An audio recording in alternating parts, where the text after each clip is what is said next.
మనం అందరము ఆదికాండం 37వ అధ్యాయం. ఆదికాండం 37వ అధ్యాయం. 37వ అధ్యాయము మీ ముందు ఉంచుకోండి.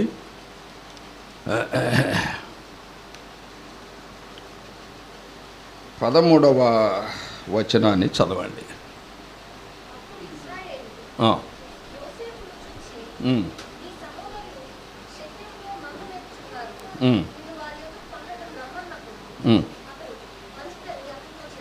Thank you. చిన్న ప్రార్థన చేసుకుందాం. మహోన్నతుడా, మా గొప్ప తండ్రి, మా ప్రభు దినములో నిన్ను ఆరాధించటం, కొనియాడటం, ప్రస్తుతించటం, నీవు చేసిన మేలులన్నిటినీ మన్నన చేసుకొని నీ ఔన్నత్యాన్ని ఉన్నతంగా హెచ్చించటమే మా జీవితం. మా జీవితంలో మరొకటి లేదు నాయన. నీవు మాకు కాపరివై ఉన్నావు, మమ్మల్ని పోషించేవాడివై ఉన్నావు, మమ్మల్ని నడిపించేవాడివై ఉన్నావు నాయన. అందును బట్టి మీకు వందనాలు. గత మాసమంతయు నడిపించారు. నూతన మాసంలో 7వ తారీఖుకు ప్రభు మమ్మల్ని తీసుకొని వచ్చారు.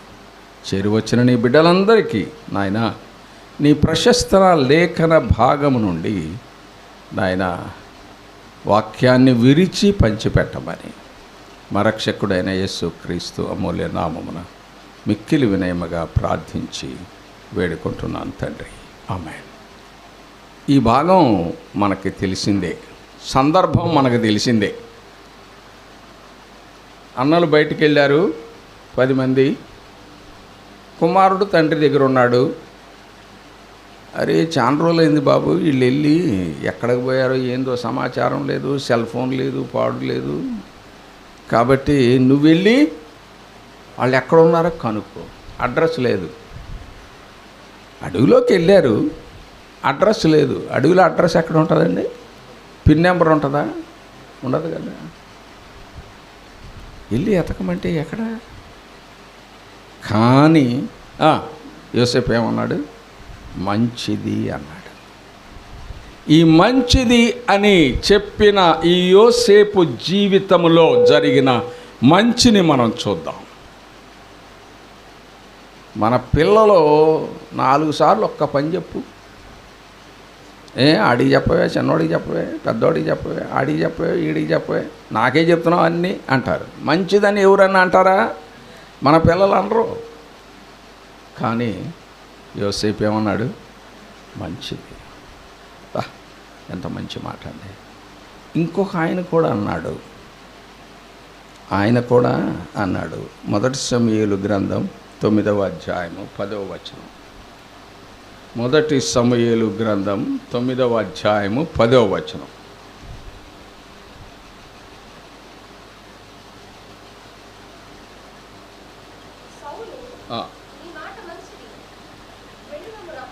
చాలు చాలు చాలు. ఏమన్నాడు? ఒక సేవకుడు ఒక మంచి మాట చెప్పాడయ్యా. అక్కడ జాయ్ అయ్య గారు అని ఉంటారు, ఆయన దగ్గరికి వెళ్ళి అడిగితే ఆయన మన పోయిన గాడిదల గురించి కొంచెం ప్రార్థన చేసి చెప్తాడు ఆయన. అంటే సౌలు ఏమన్నాడు? నీ మాట మంచిది. చిన్నోడైనా దాసుడైనా ఎంత గౌరవించాడో చూసారా? నీ మాట మంచిది, అట్లాగే వెళ్దాం పదా అని చెప్పి వెళ్ళాడు. వెళితే మంచి జరిగిందా, కీడు జరిగిందా? మంచి జరిగింది. అలాగే ఈయన కూడా, యోసేపు గారు కూడా మంచిదని చెప్పి వెళ్ళాడు. అడ్రస్ అడగలేదు, పిన్ నెంబర్ అడగలేదు, ఏం అడగలేదు, వెళ్ళాడు అంతే. ఆ వెళ్ళిన వాడు మరలా తిరిగి రాలేదు. గమనించండి, వెళ్ళినవాడు తిరిగి మరలా ఇంటికి సమాచారము తీసుకొని రాలేదు. ప్రియ దేవుని బిడ్డలారా, ఎంత గొప్ప! అరే చాలా రోజులైంది, నెల రోజులైందిరా మనం వచ్చి, అదిగో మన తమ్ముడు వస్తున్నాడు రా అన్నారా వాళ్ళు? వీడి కలలు కానీ మనం ఏదో ఆడికి నమస్కారం చేస్తామంట. కాబట్టి ఈయన ఏం చేసేద్దాం, చంపేసేద్దాం అని చెప్తే సరే రూబేన్ గారు చెప్పినందువలన గుంటలో పడేశారు. ఒకటి గుంటలో పడేస్తే దేవుడు మర్చిపోయాడా? ఒకటి నేర్చుకోండి, ఒకటి తెలుసుకోండి. ఈడు మమ్మల్ని గుంటలో పడేశాడండి అని అంటాం మనం. ఎవరైనా మనకు అన్యాయం చేస్తే ఏమంటాం? ఈడు మాటలు నేను గుంటలో పడ్డానండి అంటారు. దేవుడు ఏం చేస్తాడు తెలుసా? గుంటలో ఎవడు నిన్ను పడేశాడు వాడే నిన్ను పైకి తీసుకెళ్ళేటట్టు చేస్తాడు, పైకి తీస్తాడు. అన్నలే తీశారా మళ్ళా తీసి అమ్మేశారు. దానియేలుని సింహపు బోనులో వేసిన వాళ్ళే మళ్ళా తీశారా? వాళ్ళే తీశారా?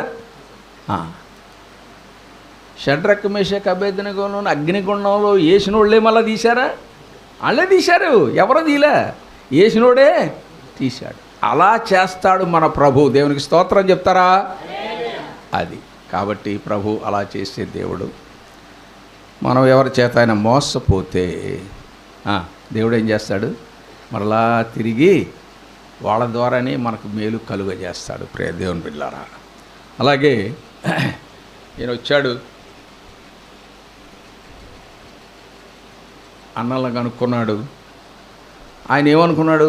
అన్నలు నన్ను ఆహ్వానం చేస్తారు, నేను తీసుకొచ్చినవన్నీ తింటారు, నన్ను మరలా సాగనంపుతారు అనుకున్నాడు. కానీ జరిగింది వేరు. ఊహించనిది జరిగింది.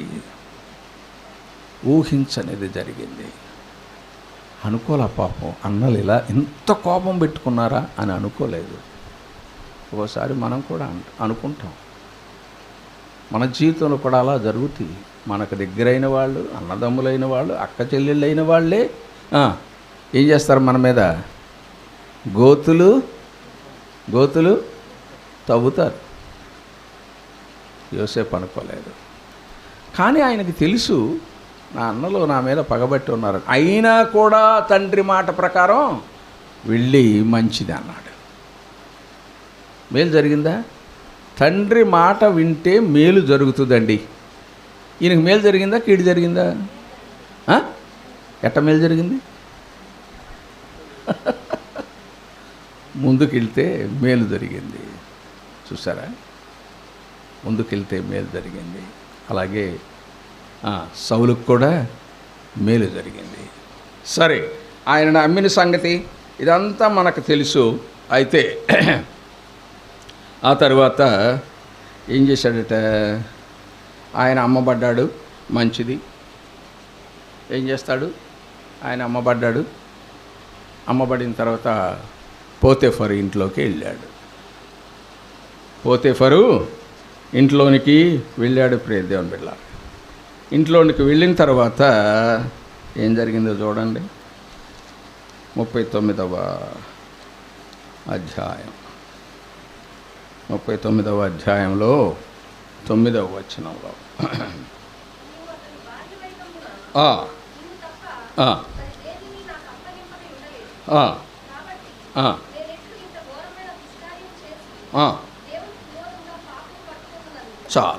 చాలు.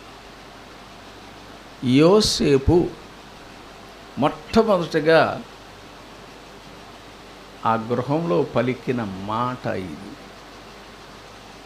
సేవకుడికి చాలా మాటలు పలికాడు, కానీ అవన్నీ రాయబడలేదు. కానీ ఒక ప్రత్యేకమైన మాట, యజమానురాలు తనతో పాపం చేయమన్నప్పుడు పలికిన మాట ఏమంటున్నాడు? వాళ్ళిద్దరి మధ్యన ఎవరున్నారు? లేని దేవుణ్ణి తీసుకొచ్చాడు. పోతీఫరు భార్య, యోసేపు మధ్యలో ఎవరు లేరు. కానీ ఈయన ఇప్పుడు తీసుకొచ్చాడు, దేవుణ్ణి తీసుకొచ్చాడు. ఎవరిని తీసుకొచ్చాడు? దేవుణ్ణి తీసుకొచ్చాడు. మనకి పాపము మనల్ని వెంటాడుతున్నప్పుడు, పాపము మనలను పాపం చేయమని చేసినప్పుడు, బలవంతం చేసినప్పుడు, అట్రాక్షన్ ఇచ్చినప్పుడు మనం ఎవరిని తీసుకురావాలో మధ్యలోకి? అది ఇంతటి దుష్కార్యము నేను ఎట్లు చేశాను. ఎంత మంచి మాట అండి. అప్పుడు వయసు ఎంత అండి అయింది? అప్పటికి వయసు ఎంత ఉంటుంటుంది అని మీరు అనుకుంటున్నారు? 28 ఆ ప్రాంతం. ఎందుకంటే 17 ఏళ్ల కిందట బయలుదేరాడు. 17వ సంవత్సరంలో బయలుదేరాడు. 13 సంవత్సరాలు ఈజిప్ట్లో ఉన్నాడు. ఆ మధ్యకాలంలో జరిగిన సంగతి ఇది. దేవుణ్ణి తీసుకొచ్చాడు. దేవుణ్ణి తీసుకొచ్చినందువలన అప్పటి వరకు ఏమైనా మేలు జరిగింది ఆయనకి? అంతా మేలే. ఆయన అడుగుపెట్టిన దగ్గర నుంచి మేలే. ఆ కుటుంబానికి మేలు జరిగింది. కానీ ఇక్కడ ఏం జరిగింది? సాతానుడు తన యొక్క కుయుక్తిని ఉపయోగించి ఇతన్ని పాపంలో పడేయాలని చెప్పి చేసినప్పుడు ఏమంటున్నాడు? దేవునికి పాపం అనేది ఏమిటంట? దేవునికి విరోధమైన కార్యము. ప్రియ దేవుని బిడ్డలారా, ఏ పాపమైనా కానీ దేవునికి విరోధమైన పాపమే. అది చిన్నది కానీ పెద్దది కానీ ఏదైనా కానీ, 10 ఆజ్ఞలలో ఏదైనా కానీ పాపమే. ఏది ఉల్లంఘించినా పాపమే. కాబట్టి ఇంత పాపము నేను ఎట్లా చేస్తాను అని ఎంత సౌమ్యంగా చెప్పాడండి ఆమెకి. మంచిగా చెప్పిండా? మంచిగా చెప్పిండు. అయితే ఆయన ఏం చేశాడట? ఆయన అతని వస్త్రము పట్టుకుంటే వస్త్రంతో అయ్యేది కాదని వస్త్రం వదిలేసి వచ్చేసాడు, పారిపోయాడు. కాబట్టి వస్త్రం పోతే పోయింది కానీ తన నీతిని మాత్రం వదులుకోలేదు. అది మనము అది పోయింది ఇది పోయింది అని అనుకోవాల్సిన పనిలే. మన నీతిని కాపాడుకుందాం. పై వస్త్రమేగా. ఇంట్లో పనిచేసేవాళ్ళు పైన కండవ వేసుకుంటారు. అదే అనమాట. ఆ లాక్కుంది ఏంటి? కేవలం పై వస్త్రాన్ని తీసుకుంది. కానీ ఆయన యొక్క ఆత్మీయ నీతిని ఆమె తీసుకోలేకపోయింది. చూసారండి ఎంత గొప్ప విషయమో. అయితే దానికి ఫలితం ఏంటబ్బా? దానికి ఫలితం ఏంటి? పారిపోయాడు. శభాష్, భలే పని చేశారా బాబు అన్నారా? ఏం చేశారు?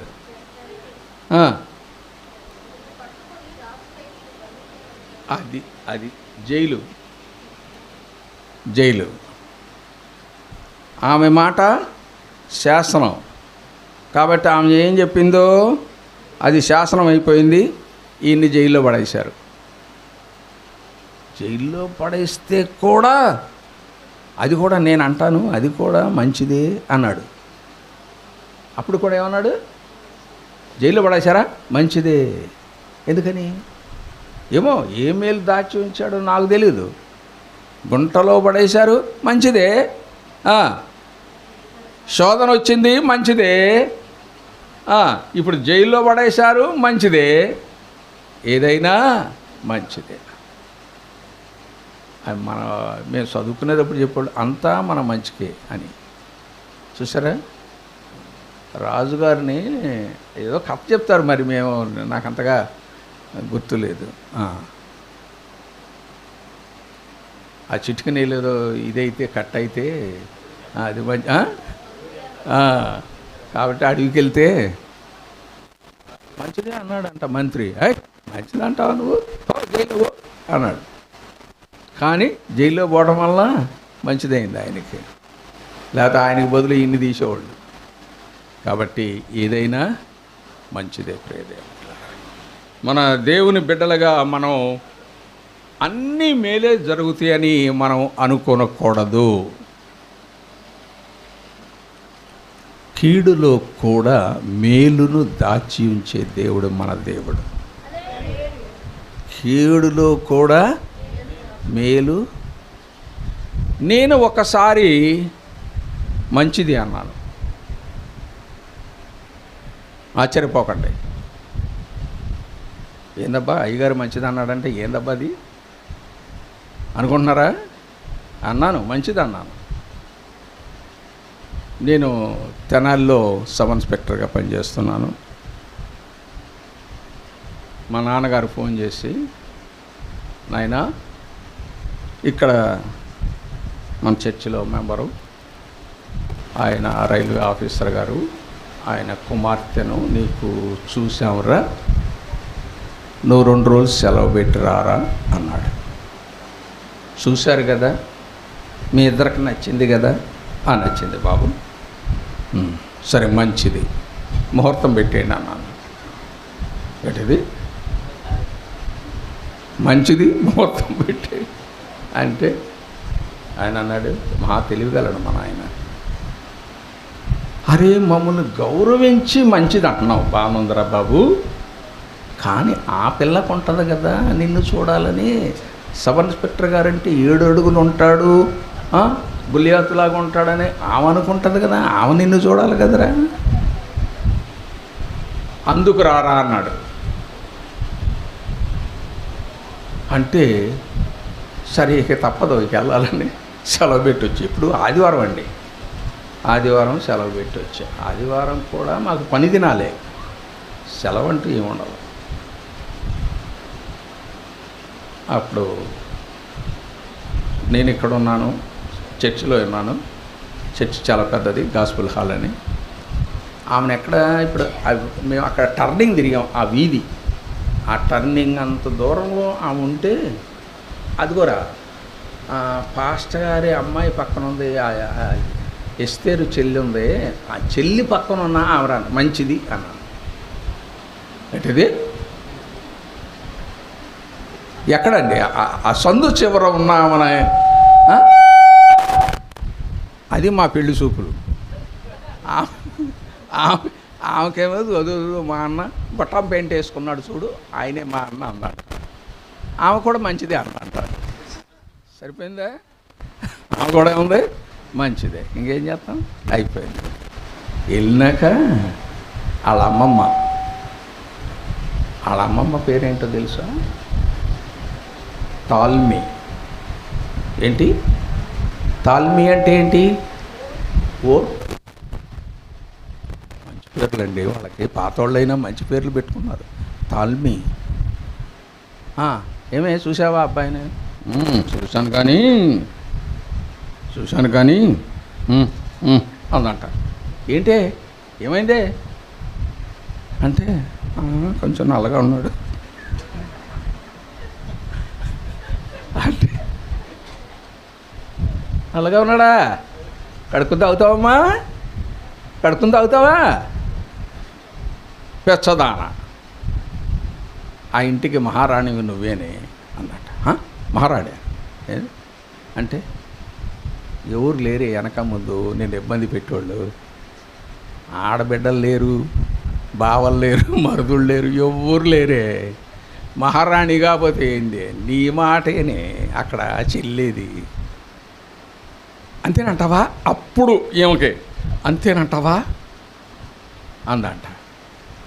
అంతే కాకపోతే అంటే పెచ్చదాన అంటే అప్పుడు సరే అమ్మమ్మ నువ్వు చెప్పినట్టే అందంట. అప్పుడు మాకు సాయంత్రం కబురు వచ్చింది, అమ్మాయి ఒప్పుకుందంటే. నేను మంచిదన్నాను, చూడకుండానే మంచిదన్నాను. చూసి వాళ్ళు చెప్పంగా, వాళ్ళ అమ్మమ్మ చెప్పంగా, వాళ్ళు చెప్పంగా ఆమె మంచిదన్న. అప్పుడు అయిపోయిందా? పెళ్ళి అయిపోయిందా?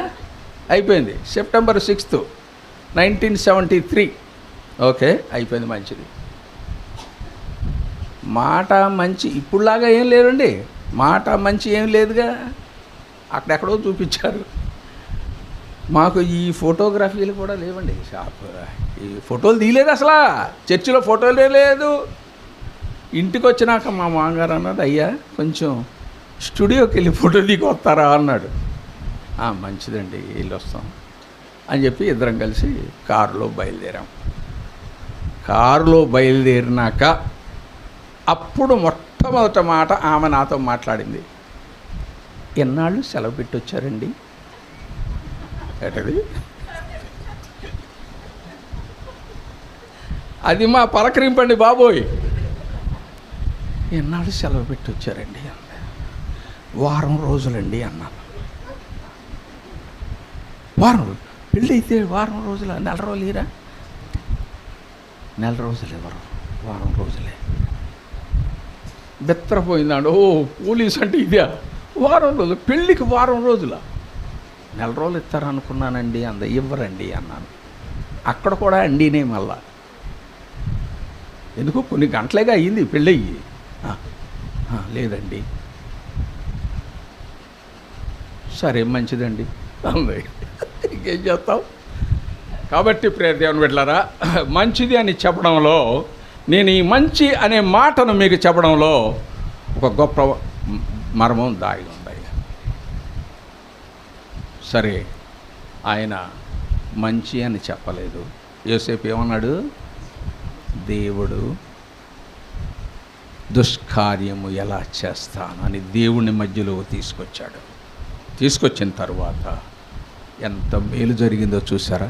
జైలు పడితే పడిందిలే, జైల్లో కూడా మంచిదే అన్నాడు. ఆ తర్వాత ప్రభు ఊరుకుంటాడా? తన బిడ్డలు అలాగే జైల్లో ఉంటే సరే ఉండంటారా మీరు అని ఊరుకుంటాడు ఆయన? ఫరోకి కలభావం చెప్పాడు ఎవడం లేక అంటే అప్పుడు వీని ద్వారా, యోసేపు ద్వారా కలభావములు చెప్పి ఉద్యోగం వచ్చిన వాడికి అప్పుడు బుద్ధి వచ్చింది. అయ్యా నేను తప్పు చేశాను. జైల్లో ఒక ఆయన ఉన్నాడండి, మన వాళ్ళు ఎవరు చెప్పలేరండి. జైల్లో ఒక ఆయన ఉన్నాడు, హెబ్రీ పడుచువాడు. ఎంత మంచి మాట మాట్లాడాడు, హెబ్రీ పడుచువాడు. ఆయన అయితే చెప్పగలడు సార్ అని అంటే, పిలవడరా పిలవరా అంటే ఏం చేశారట? ఏం చేశారు? ఆయనకంతా క్షౌరం చేసి, హెయిర్ కట్ చేసి, అంటే ఆయన కూడా మనవాళ్ళు ఇప్పుడు మన కుర్రోళ్ళు పెంచుకుని ఉంటున్నారే ఎట్ట, పిచ్చుకలు గూళ్ళు పెట్టేటట్టు పెంచుకుని ఉంటున్నారుగా మన కుర్రోళ్ళు కూడా. పెంచుకుంటున్నారా లేదా? నేను చూస్తే ఆశ్చర్యపోతాను. మిమ్మల్ని అందరినీ పోలీస్ ట్రైనింగ్ కాలేజీకి పంపించాలరా అని అనిపిస్తుంది నాకు. మేము వెళ్ళంగానే మేము కూడా పెంచుకున్నామండి, చదువుకున్నప్పుడు పెంచుకుంటే వెళ్ళంగానే ఒకటే కటింగ్, 2 నిమిషాల్లో కట్ అప్పుడు యోసేపు కూడా ఆ కటింగ్ ఇచ్చేశారు. కటింగ్ ఇచ్చి రాజు దగ్గర నిలబెట్టారు. దేవుని బిడ్డలారా, అంటే అప్పుడు ఫరో ఏమంటున్నాడు చూడండి ఒక్క మాట.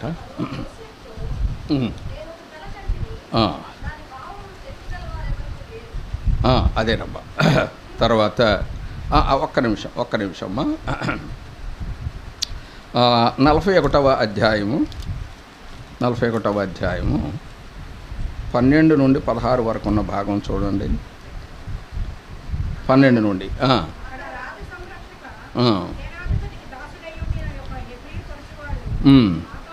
ఒక హెబ్రీ పడుచువాడు. ఆ జైల్లో ఒకడు ఉన్నాడట. ఎవడు? హెబ్రీ పడుచువాడు.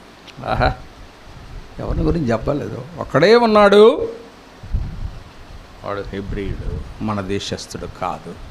అది ఎక్కడున్నా కానీ మనం ఎట్టుండాలా? ఒక హెబ్రీ పడుచువాళ్ళలాగా ఉండాలా. ఒక ప్రత్యేకమైన వారిగా మనం ఉండాలా. ఒక ప్రత్యేకమైన వారం. ఎందుకంటే మనము ఆయన రక్తములో కడుగబడిన వారము, ఆయన నామాన్ని మోస్తున్న వారము, ఆయన కోసం జీవిస్తున్న వారము. కాబట్టి మనము ప్రత్యేకమైన వారము. ప్రియ దేవుని బిడ్డలారా, ఈ ప్రత్యేకమైన వాడు ఉన్నాడు, దాన్ని తెలియచేయును అని చెప్పినప్పుడు వాళ్ళు ఎంత సంతోషించి ఏం చేశారటే, అతడు క్షౌరం చేయించుకొని మంచి బట్టలు కట్టుకుని. అంటే దీని అర్థం చెప్పండి నాకు. క్షౌరం చేయించుకున్నా అంటే చెప్పాను. ఇప్పుడు ఆయనకు కూడా బాగా పెరిగిపోయింది. జైల్లో 2 సంవత్సరాలు ఉన్నాడు జైల్లో, హెయిర్ కటింగ్ లేదు. అప్పుడు ఇమ్మీడియట్గా రాజుగారి దగ్గరికి రావాలంటే ఎట్లా ఉండాలా అట్లా తయారు చేశారు. తయారు చేసి మంచి బట్టలు, అంటే ఖైదీలకు ఉండే బట్టలు ఒక రకంగా ఉంటాయి. అవన్నీ తీసేసి మంచి బట్టలు వేసుకుని ఆయన దగ్గర తీసుకొచ్చారు. అప్పుడు 16వ వచనం చదువమ్మా. యోసేపు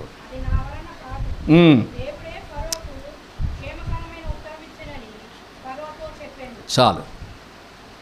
దేవుడు అక్కడ ఆమెతో దేవుడు అన్నాడు, ఇక్కడ ఫరోతో దేవుడు. దేవుణ్ణి ఎక్కడైనా కానీ మనము దేవుని ఉన్నతముగా హెచ్చించాలి అంతే. ఏది ఏమైనా కానీ, ఖడ్గమైన, కరువైన, కాటకమైన, ఇంకొకటైనా మరి ఏదైనా కానీ ప్రభు ప్రేమ నుండి మనలను ఎడబాపకూడదు అంతే. చంపేస్తాంరా, ప్రభు నామాన్ని ఒప్పు కాదు, ఈ నామాన్ని చెప్పు అంటే చంపేయండి బాబు అంతే. మేము ఆ నామం తప్ప మాకు తెలియదు, ఏ నామం మాకు తెలియదయ్యా, మీరు చంపేస్తారా చంపేసేయండి అంతే బస్. అది ఒక క్రైస్తవుడి నిరీక్షణ అదే అండి. మేము కూడా ఏమన్నారు వాళ్ళు ఆ ముగ్గురు ఏమన్నారు, నువ్వు నిలబెట్టిన బొమ్మకే మేము వేసుకుంటారా వేసుకోండి, ఏమన్నారు అగ్నిగుండంలో వేసుకుంటారా వేసుకోండి, మేమైతే మొక్కేది లేదు. అసలు ఆ నిరీక్షణ, ఆ పట్టుదల, అది ఎంత గొప్ప నిరీక్షణ అండి అది. మేము అసలు మొక్కేదే లేదు, ఎందుకంటే వాళ్ళ దేవుడు కాదు, మా దేవుడు సజీవమైన దేవుడు. ఒకవేళ చచ్చిపోతావా ఓకే, ఏం పర్లేదు, అయినా కూడా మేమైతే మీ బొమ్మకే మొక్కేదే లేదు అని ఇక్కడ దేవుణ్ణి ఎంతగా, దేవుడే ఫరోకి క్షేమకరమైన సమాచారం, దేవుణ్ణి ఎంతగా హెచ్చించాడో చూడండి. ప్రియ దేవుని బిడ్డ, మనకున్న దానిలో దేవుణ్ణి మనం స్తుతించాలి. నేను ప్రభువుని నమ్ముకున్న తర్వాత ఇప్పుడు ఈ బ్యాగ్ పట్టుకెళ్తున్నాను, అప్పుడు ఒక సూట్ కేసు, బ్రీఫ్ కేసు ఉండేది చిన్నది. మా ఆఫీసర్లు అనేవాళ్ళు, ఏంట్రా ఎప్పుడు అది పట్టుకొస్తావు, ఏంది నువ్వు, దానిలో ఏమున్నాయిరా, ఏంటి ఏమన్నా డబ్బులు గిబ్బులు ఏమైనా ఉన్నాయా అనేవాళ్ళు. చూసుకోండి సార్, చూసుకోండి తెలుస్తుంది. కాదులే చెప్పరా బాబు, ఒక డైరీ ఉంటుంది సార్, ఒక బైబిల్ ఉంటుంది సార్, అంతే సార్. అంతేనా? ఎందుకు ఇట్లా మోస్తున్నావు, ఎందుకు ఇట్లా మోస్తున్నావు? బైబిల్ను నేను మొయ్యాలి సార్, నేను ముసలివాడైనప్పుడు అది నన్ను మోస్తుంది సార్. దేవుని స్తోత్రం చెప్తారా? ముసలివాడైనప్పుడు అది నన్ను మోస్తుంది సార్. రేపు 17వ తారీఖు నాకు 79వ సంవత్సరం వస్తుంది. ఇప్పటి వరకు నన్ను మోసిన దేవుడు ఆయనే. రిటైర్ అయిపోయి 20 సంవత్సరాలు అయిపోయింది, ఇంకా ప్రభు నన్ను మోస్తానే ఉన్నాడు, ఇంకా మోస్తాడు. నేను అడుగుతున్నాను, ప్రభువా మరి ఎప్పుడు దింపుతావు అయ్యా నన్ను? మోస్తున్నావు కదా, మరి మోసినోడు దింపాలిగా, ఎప్పుడు దింపుతావయ్యా? నీకెందుకు, నేను ఎప్పుడో దింపుతాను, నీకెందుకు? అది నీకేమైనా భారంగా ఉందా? ఏం లేదుగా. భారం ఏమైనా ఉందా నీకు? లేదు. హాయిగా కూతుర్లు పెడుతున్నారు, తింటున్నావు కదరా బాబా, నీకెందుకురా బాబా? చెన్నై అంటావు, హైదరాబాద్ అంటావు, విజయవాడ అంటావు, ఢిల్లీ అంటావు, అమెరికా అంటావు, నీకు ఏంటి బాధ చెప్పు? తిన్నది అరక్కన బాధ నీకు? కాబట్టి నేను ఎప్పుడు నిన్ను మోస్తున్నాను, నిన్ను ఎప్పుడు దింపుతానో నాకు తెలుసు. నీ జననం నాకు తెలుసు, నీ మరణం నాకు తెలుసు. కాబట్టి హల్లెలూయా, కాబట్టి నువ్వేం కంగారడకు, తగిన సమయంలో నేను నిన్ను దింపుతా 5 మేకులు కొట్టిస్తా. నాకు 3 మేకులు, నీకు 5 మేకులు. అర్థమైందా మీకు? ఆయనకి 3, మనకి 5. అది సరే స్వామి, అలాగే నిన్ను అడగను, నీ ఇష్టం. కాబట్టి ప్రియ దేవుని బిడ్డలారా,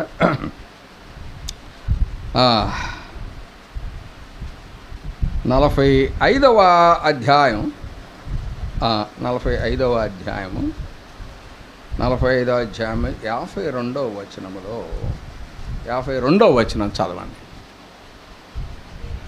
52 లేదా? ఉండండి 42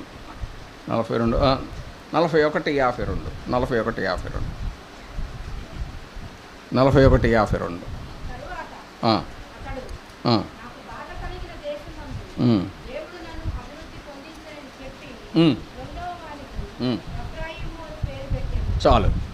ఇప్పుడు ఎన్నోసారి దేవుడు అంటున్నాడో చెప్పండి యోసేపు? ఇది 3వసారి. పోతీఫర్ భార్య దగ్గర, ఫరో దగ్గర, ఇప్పుడు 3వసారి దేవుడు అనే మాటను యోసేపు ఉదహరించాడు, దేవుణ్ణి హెచ్చించాడు. ఏమంటున్నాడు? దేవుడు నన్ను అభివృద్ధి పొందించెను. గుంటలో ఉన్నవాడిని అభివృద్ధి పొందించటం అంటే అది దేవునికి సాధ్యమా, మరి ఎవరికైనా సాధ్యమా? చెప్పండి.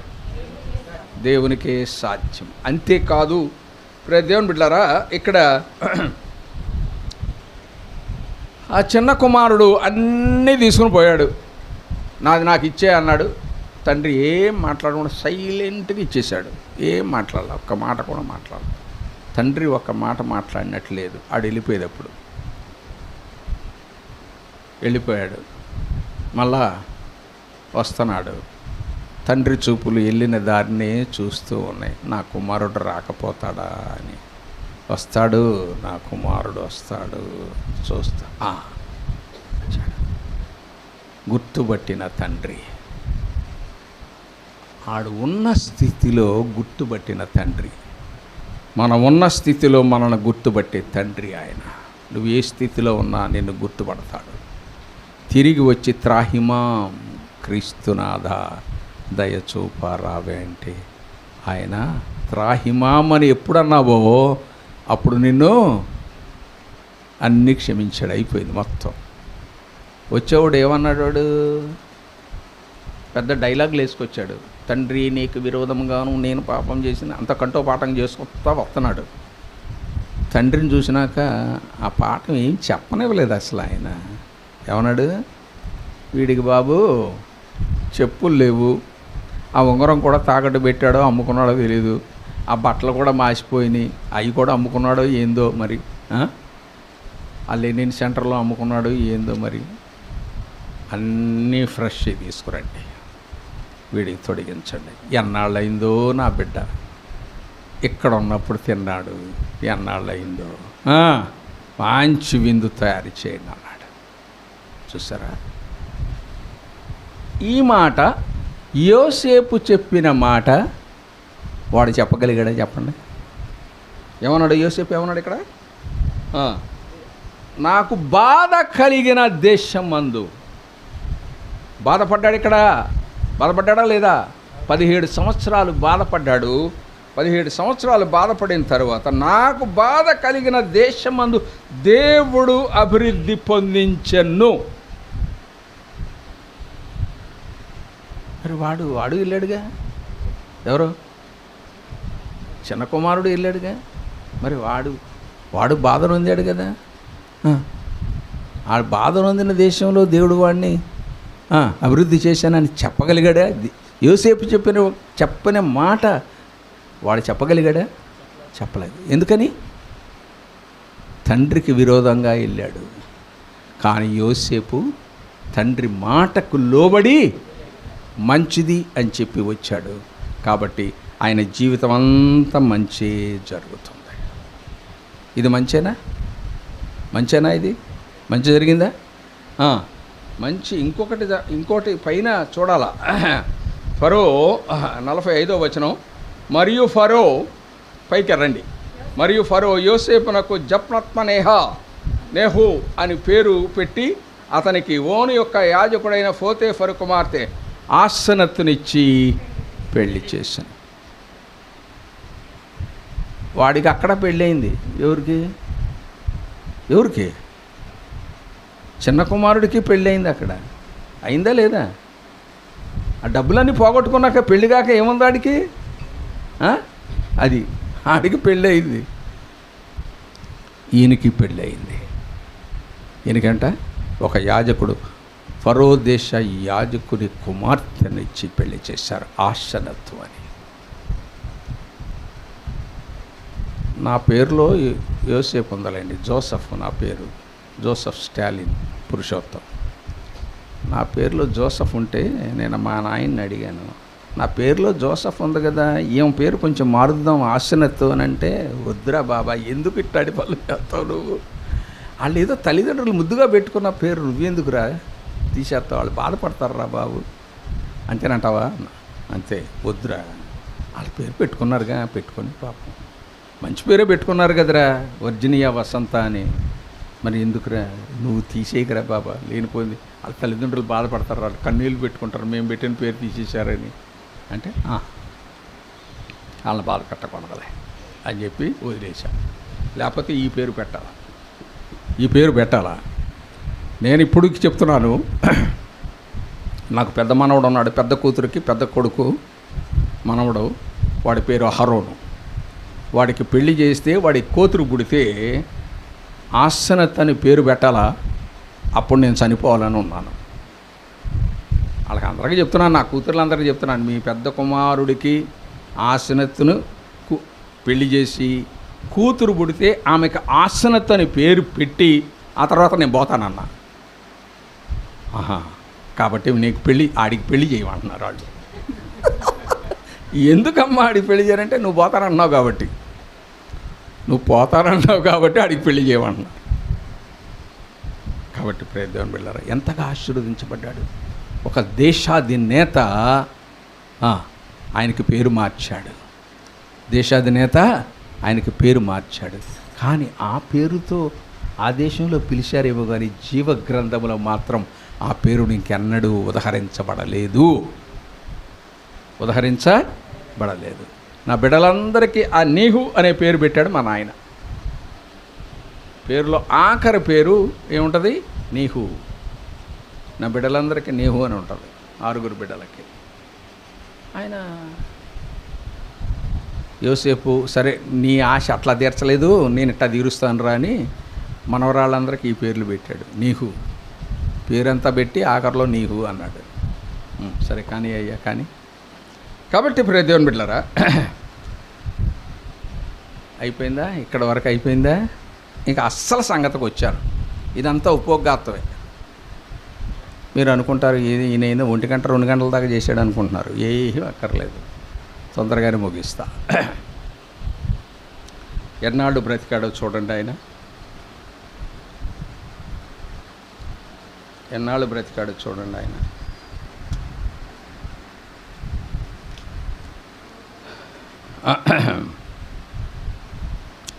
నూట 10 సంవత్సరములు ఆయన ఎన్నాళ్ళు బ్రతికాడు? 50వ అధ్యాయం చూడండి. 110 సంవత్సరములు. వెయిట్ 110 సంవత్సరాలు బ్రతికాడు యోసేపు గారు. ఆహా, దీర్ఘాయుషు. 30లో ప్రైమ్ మినిస్టర్ అయ్యాడు, 110 సంవత్సరాల వరకు ప్రధానమంత్రిగా ఉన్నాడు. అంటే ఎన్ని సంవత్సరాలు ప్రధానమంత్రి? లెక్కలు తెలిసిన వాళ్ళు ఎవరు లేరా? 80 సంవత్సరాలు ప్రైమ్ మినిస్టర్గా 80 సంవత్సరాలు బ్రతికిన వాడు ఈ ప్రపంచంలో ఎవడు లేడు. దేవునికి స్తోత్రం చెప్తారా? 80 సంవత్సరాలు ప్రైమ్ మినిస్టర్ అండి. ఐగుప్తులో దేశం కాని దేశంలో, ప్రజలు కాని ప్రజలకు 80 సంవత్సరాలు. ఆహా, అయిపోయిందా? అది ఒక ఘట్టం. చనిపోయిన తర్వాత దేవుడు యోసేపు 25, 26 వచనాలు నేను చదువుతాను.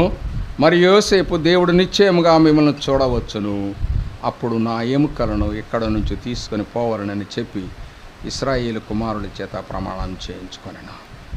110 సంవత్సరాలను గలవాడై మృతి పొందాను. వారు సుగంధ ద్రవ్యములతో అతని శవమును సిద్ధపరచి ఐగుప్తు దేశమందు ఒక పెట్టెలో ఉంచిరి.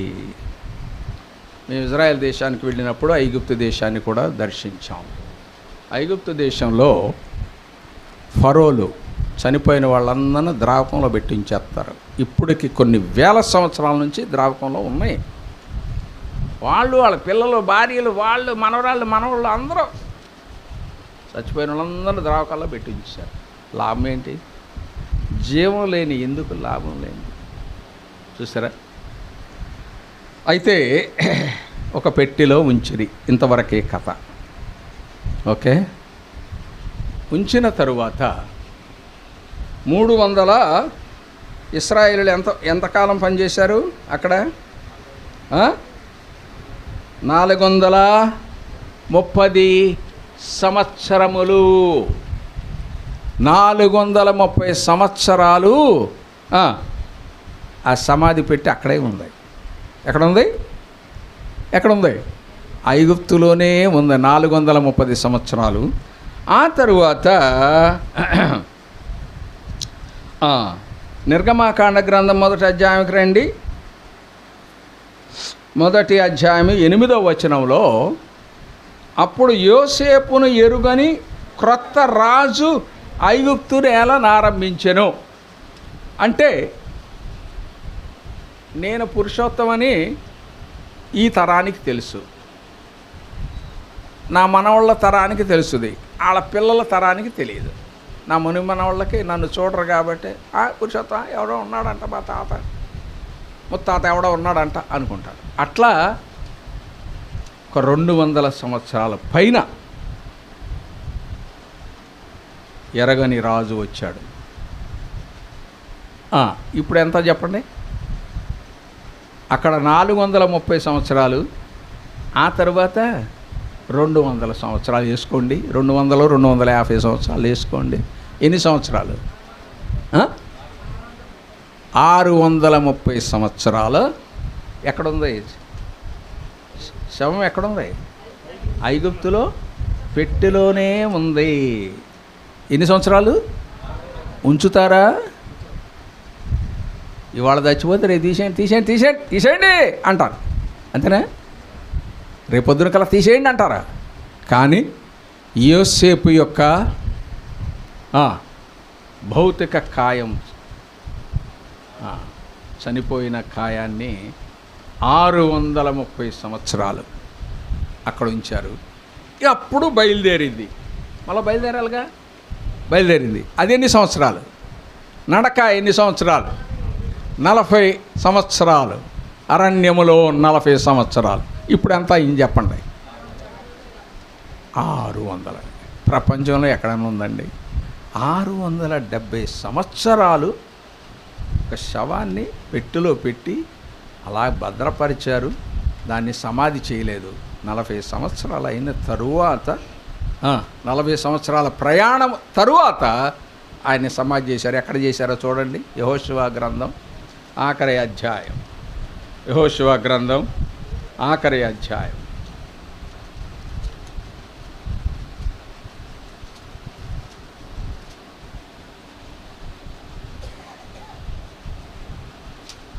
ఆ 29 నుండి చదవండి. 29 నుండి 29 నుంచి చదువు ఆయన. 29 నుంచి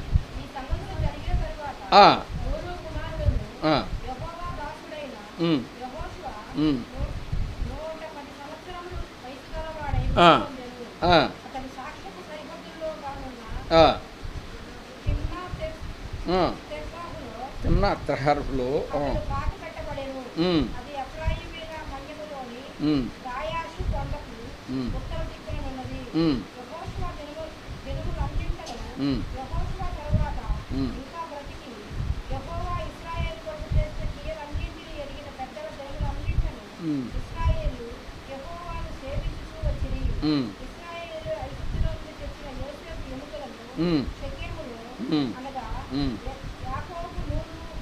నూరు వరహాలకు తండ్రి అయిన హామోరు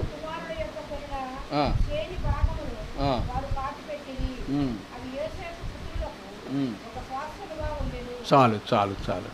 ఇప్పటికి ఎన్ని సంవత్సరాల తర్వాత ఆయన కాయాన్ని పాతిపెట్టారు?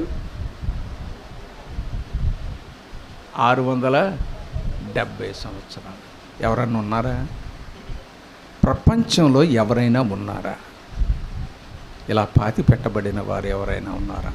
చనిపోయిన తర్వాత 670 సంవత్సరాలు. అంతేకాదు, యెహోషువ కూడా 110 సంవత్సరాలే బతికాడండి. ఇప్పుడు చదివాం. ఆయన కూడా ఎన్ని సంవత్సరాలు బతికాడు? 110. యోసేపు 110. ఆహా, దేవునికి స్తోత్రం చెప్పాలండి. అసలు ఎంత గొప్ప దేవుణ్ణి మనం కలిగి ఉన్నాం. తన సేవకులను ఆయన మర్చిపోయేవాడు కాదు.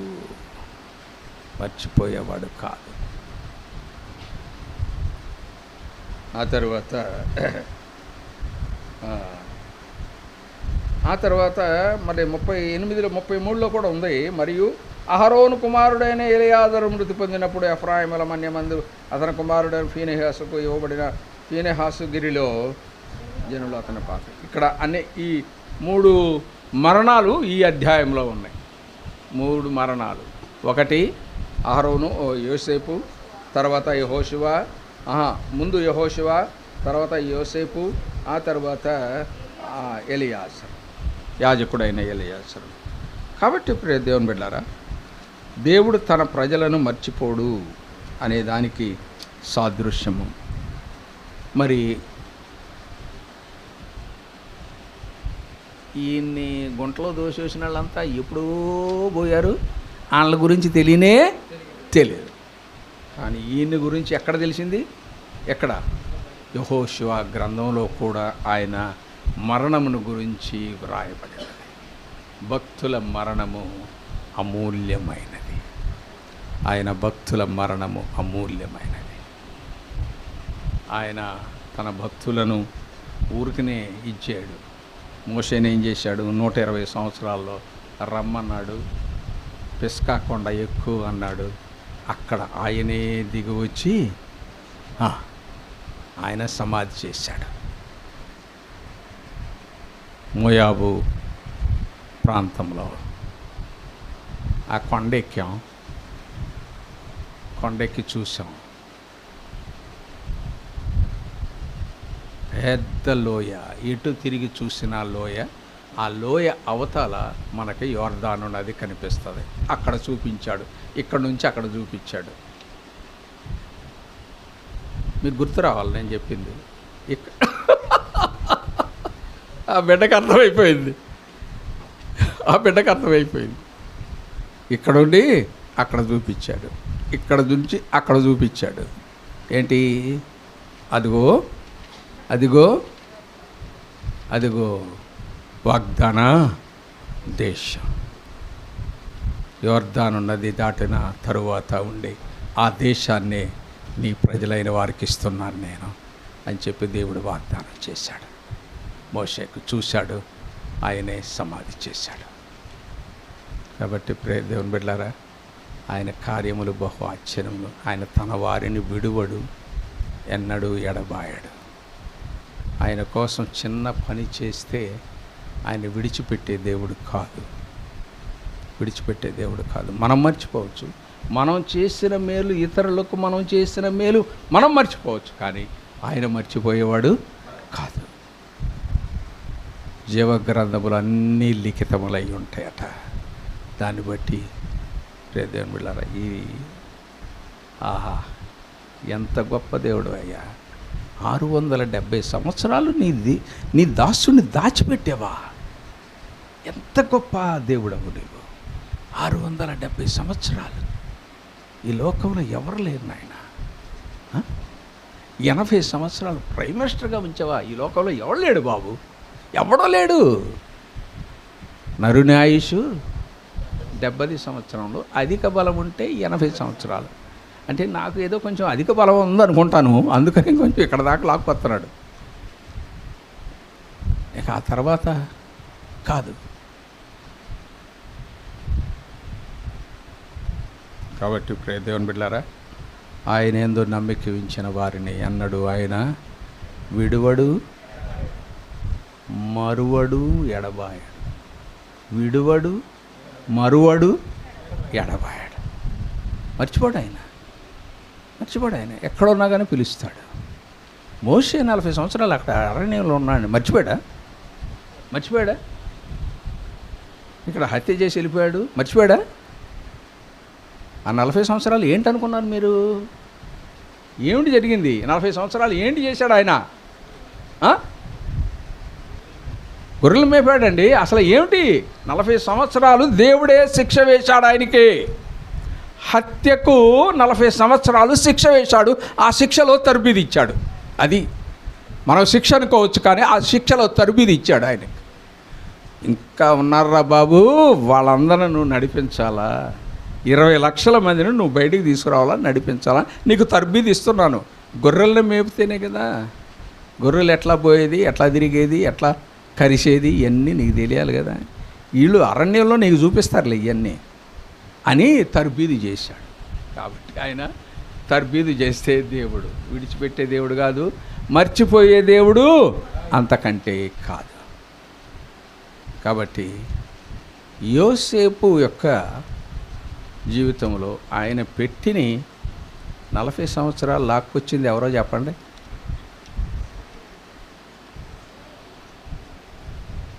నో. 40 సంవత్సరాలు లాక్కొచ్చింది మోషే గారు లాక్కొచ్చారు. ఆయన శవపేటికను లాక్కొచ్చారు. మన వాళ్ళని చిన్న పెట్టి చేయమని చెప్పి చిన్న పని చేయమనండి.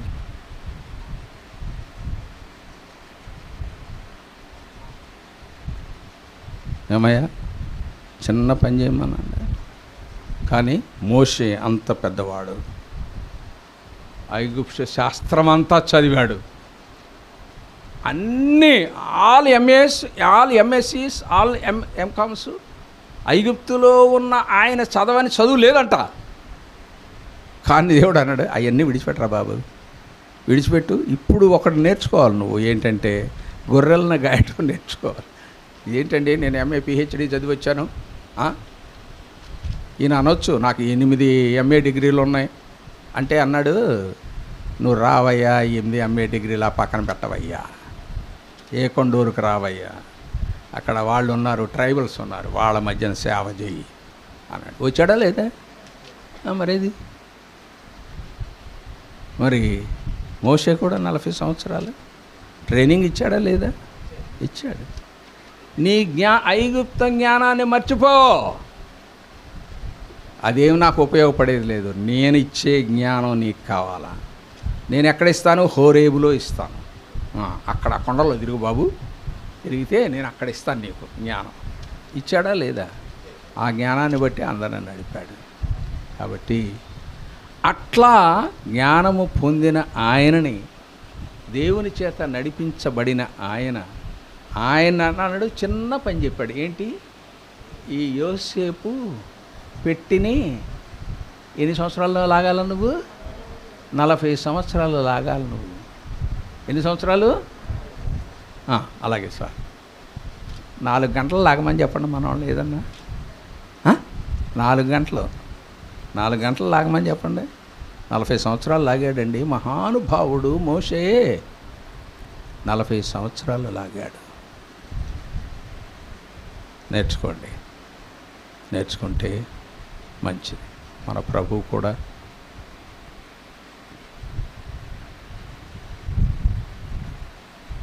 మన కోసం ఈ భూలోకానికి వచ్చి భూలోకంలో 33.5 సంవత్సరాలు జీవించి మన కోసం మరణించి మన కోసం సమాధి చేయబడి 3వ దినమున లేచి మరి మృత్యుంజయుడై లేచి ఇప్పుడు మనలను నడిపిస్తూ ఉన్నాడు. అప్పుడు వాళ్ళని నడిపించాడు, ఇప్పుడు మనలను ఆయన యందు విశ్వాసం ఉంచిన వారందరినీ నడిపిస్తూ ఉన్నాడు. ఇంకనూ ఆయన రాకడ వరకు నడిపిస్తూనే ఉంటాడు. కాబట్టి ప్రియ దేవుని బిడ్డలారా, ఈ యొక్క మరి ఆయనకి మేలు జరిగింది. ఆయన రాజు అయ్యాడు. ఎవరు? ఇంకొక ఆయన సౌలు గారు రాజు అయ్యాడు, సరే పత్రం అయ్యాడు, అది వేరు. కానీ ఈయన పత్రం కాలేదు. పాపమునకు బహుదూరంగా ఏమన్నాడు?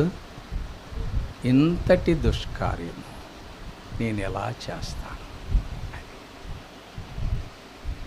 ఇంతటి దుష్కార్యం నేను ఎలా చేస్తాను. అదండి మన జీవితంలో మనం నేర్చుకోవాల్సింది.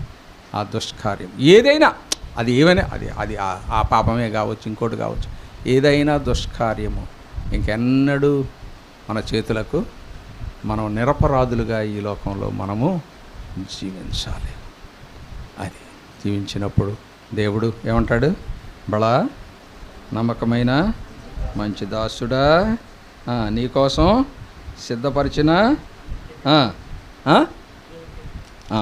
దాన్ని గ్రహించు. నా మనవడు ఒక ఆయన ఉన్నాడండి, చెప్పేసి ముగించేస్తాను.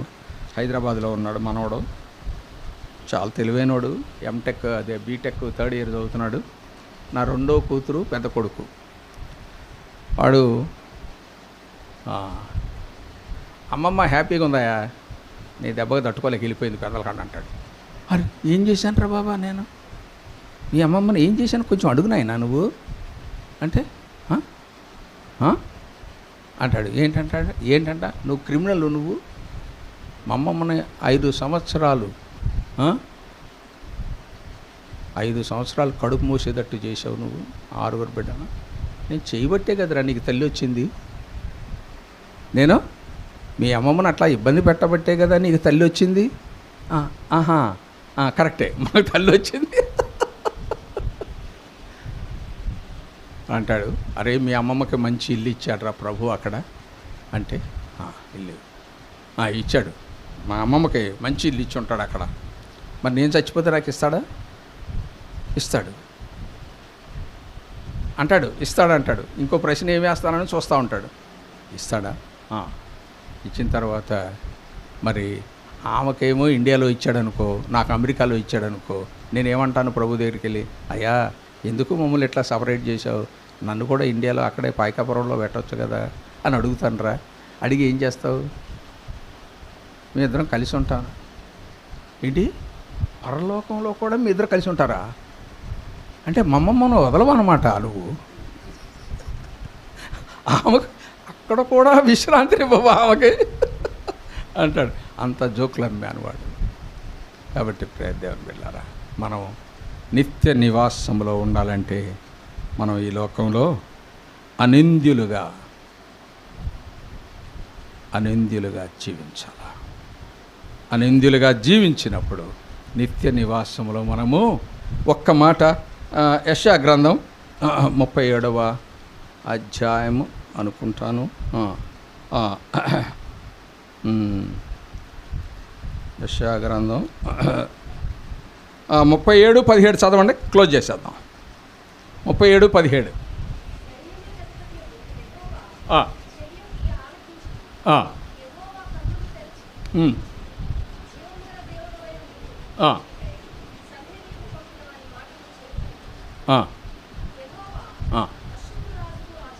కాదు నాయన, 37:17 నాయన, అదేనా?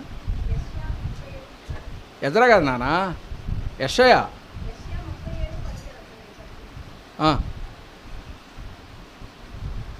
అదేనా? ఉన్నాయనా? 37:17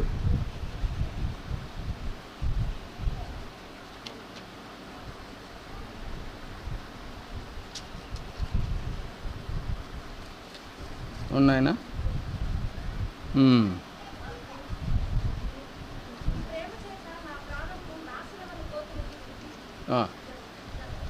చూడనా, ఉండు చూస్తారండి. 32:17 అమ్మా, దయచేసి క్షమించండి. 32:17 నేనే చదువుతున్నాను. నీతి 16:17 చదువుతాను. అప్పుడు న్యాయమరణంలో నివసించును, ఫలభరితమైన భూమిలో నీతి దిగును, నీతి సమాధానమును కలుగా జయును, నీతి వలన నిత్యమును నిమ్మళమును నిబ్బరమును కలుగును. యోసేపు జీవితంలో ఈ 3 కలిగినాయా? 3 కలిగినాయా? ఎక్కడ 3 ఉన్నాయి. ఆ 3 యోసేపు జీవితంలో జరిగినాయా? ఎందువలన? నీతి వలన, నీతిగా జీవించటం వలన నెమ్మది, శాంతి, సమాధానం అన్నీ యోసేపును కలిగినాయి. మనం కూడా ఈ లోకంలో ఉన్నప్పుడు అవి తప్పక మనకు కలుగుతాయి. ఆ తర్వాత పరలోకంలో మనం ప్రభువుతో సదాకాలము జీవిస్తాం. మహోన్నతుడా, మా గొప్ప తండ్రి, మీకే వందనాలు. యోసేపు జీవితం నుండి మాతో మాట్లాడారు. మాకు ఇచ్చిన తలంపులను బట్టి మీకు వందనాలు. మీకే స్తుతులు, స్తోత్రాలు, వందనాలు. నీ కృపలో విన్న వాక్యాన్ని బిడ్డలు నాయన నెమరు వేసుకుంటూ యోసేపు జీవితం వంటి జీవితాన్ని జీవించటానికి, అది ఏ విషయంలోనైనా నాయన నిన్ను కలిగి నిన్ను మధ్యలో పెట్టుకొని జీవించడానికి సహాయం దయచేయమని క్రీస్తు నామమున అడుగుచున్నాను తండ్రి. ఆమేన్. Thank you very much. God bless you.